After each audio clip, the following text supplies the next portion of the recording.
Mabuhay, Kamusika, welcome. How are you? This is Bob from Love Beyond the Sea.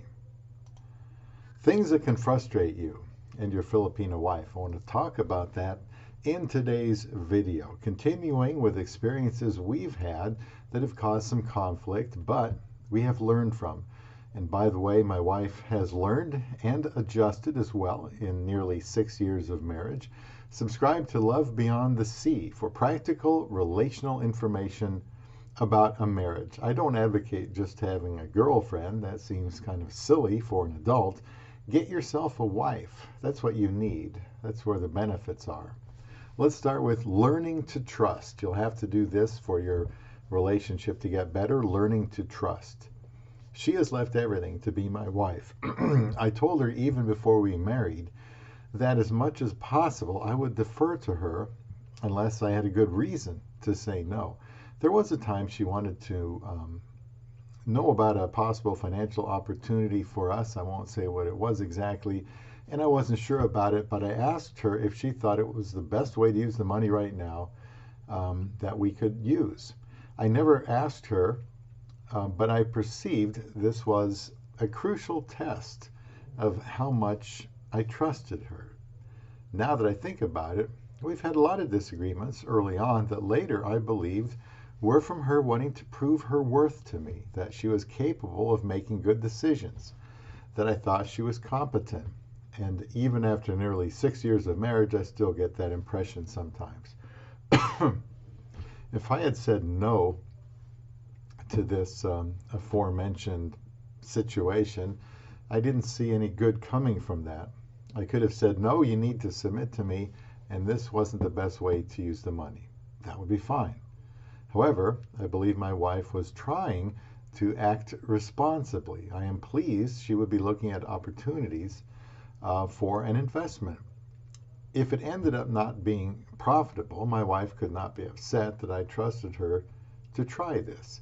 She would be thankful I gave her the chance. I would not be upset with her if it didn't amount to much. She might be more open to seeing my perspective in the future. On the other hand, if I had insisted that I knew best, but actually was a great opportunity that we passed up, then I would regret that I didn't trust her. If it turned out well, then she would have much respect for me, that I trusted her decision making. At the end of the day, I thought we could spare the money even if it didn't work out, and that most importantly, my wife would know that I respect her judgment and trusted her. So that was a situation I learned from. Let's talk about something very important to Christian couples, and that would be biblical submission. This is a very much misunderstood truth. Some believe the Bible says we are all to submit to each other, but that is wrong.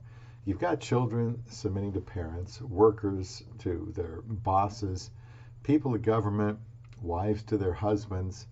The Bible even says the head of every man is Christ, and the head of the woman is the man, and the head of Christ is God. That's 1 Corinthians 11:3.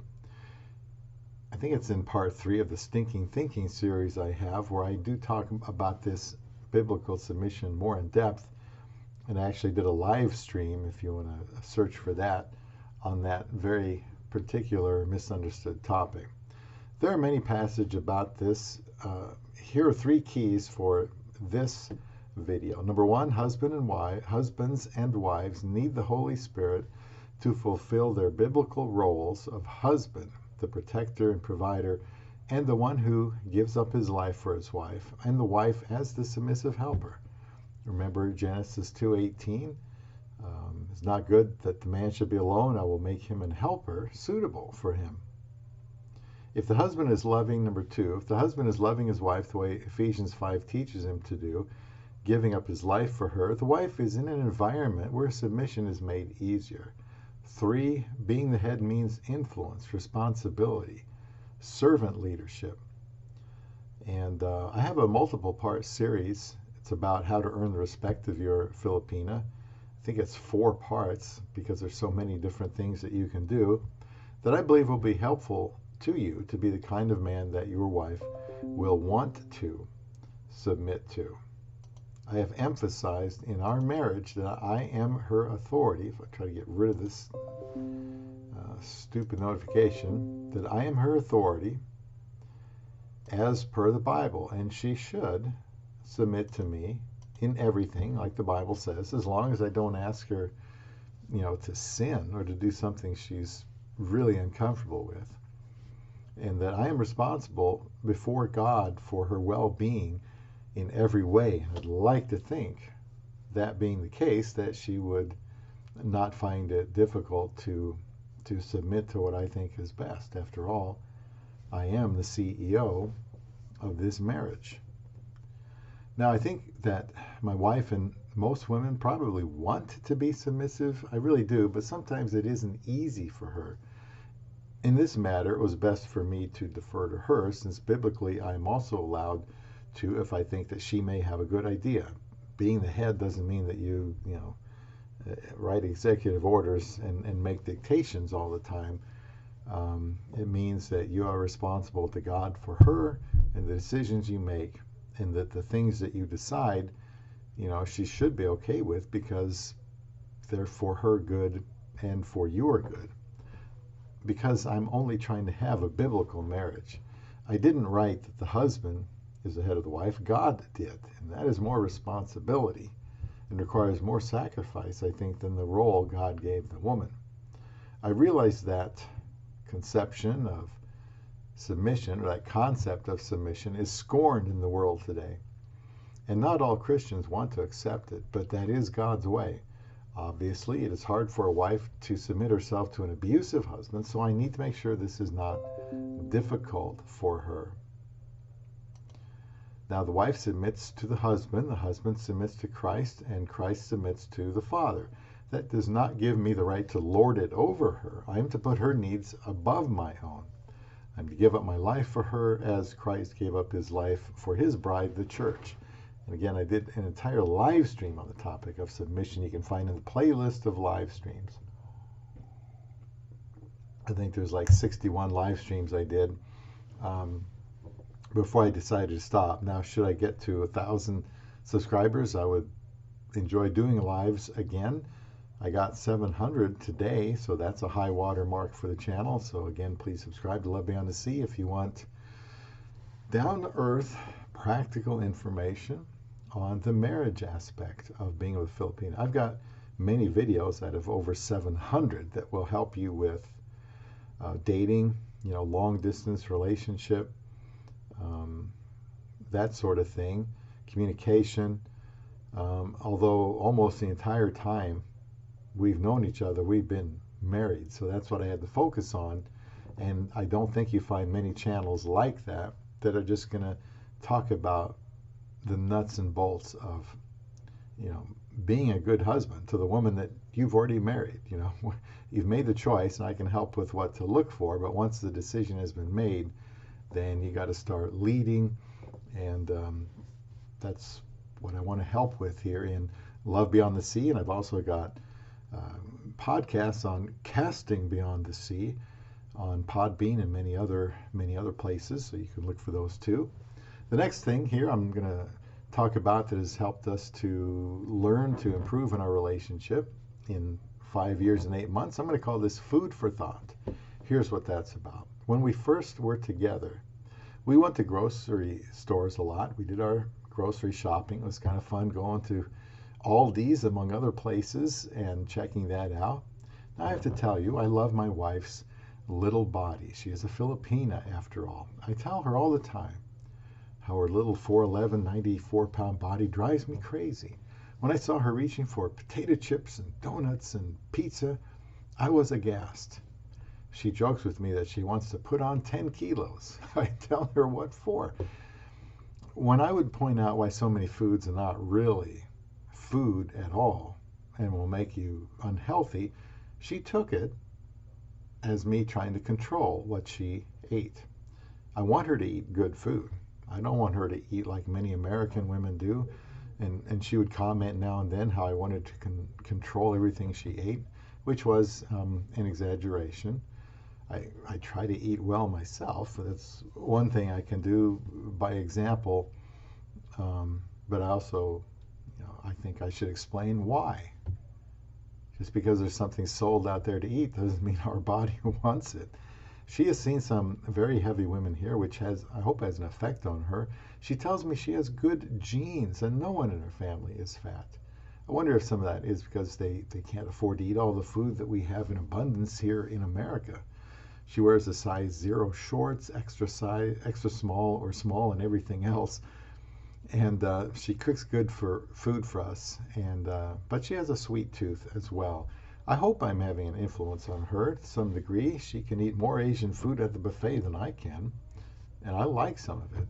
But other than that, she can make a donut last a few days, or a bottle of Sprite last for a few days. With me, it could probably last a few minutes.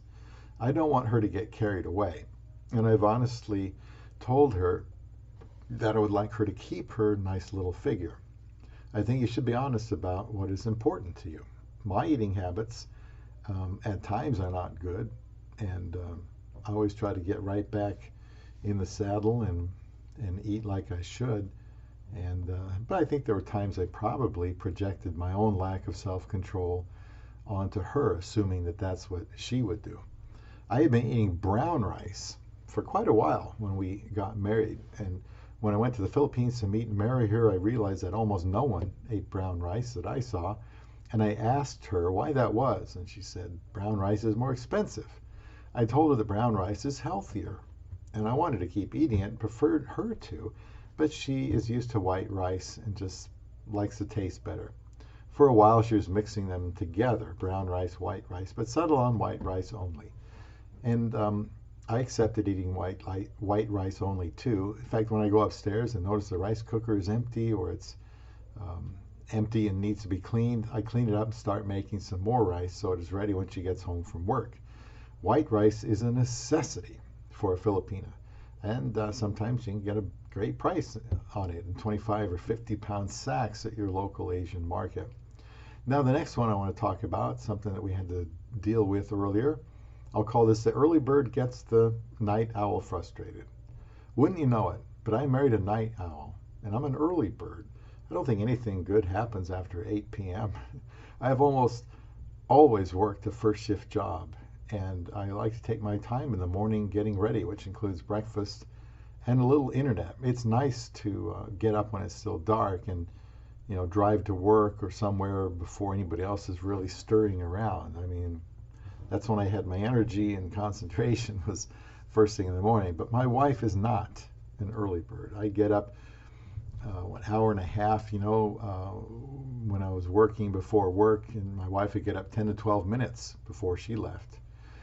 In order to keep conflict down in this area, I have had to make a concession, and that was by taking a long nap after work in order to not be grouchy before we went to bed. One time her hours got changed from 8 to 12-hour days, and she could still stay up looking at Facebook most nights after I've fallen asleep, which is another thing I've had to give into now and then, because I much prefer to fall asleep at the same time. Head to head, cheek to cheek, holding hands, nothing is better. It is best that I take what I can get in this area, knowing that most of the time she just isn't tired enough, even after a 12-hour workday, to go to bed very soon, because her body clock is wired differently than mine. Now I'll call this next one, have you seen the instructions? Another way that resulted in some conflict that with my wife early on was she'd not been used to using all of these appliances that we have here, and I am very proud of her for learning how to use them. Early on I thought she was kind of overloading the dishwasher, the washer, and the dryer. And it's just something I've decided to, just let go for the sake of harmony. I say what I have to say and why, and after that, that's all I can do. It's just using that as an example of all the new situations you'll be in where, she might just do it differently. I tell myself that number one, she probably believes she's doing her best to organize the space in the dishwasher. Number two, and that she will eventually see for herself if some of the dishes aren't going to be clean. Number three is that I am very happy that she insists it is her responsibility to take care of the house. So I need to learn to back off some and let her do her job. clothes-minded. After my wife arrived, she started buying me clothes that she thought would make me look younger and better.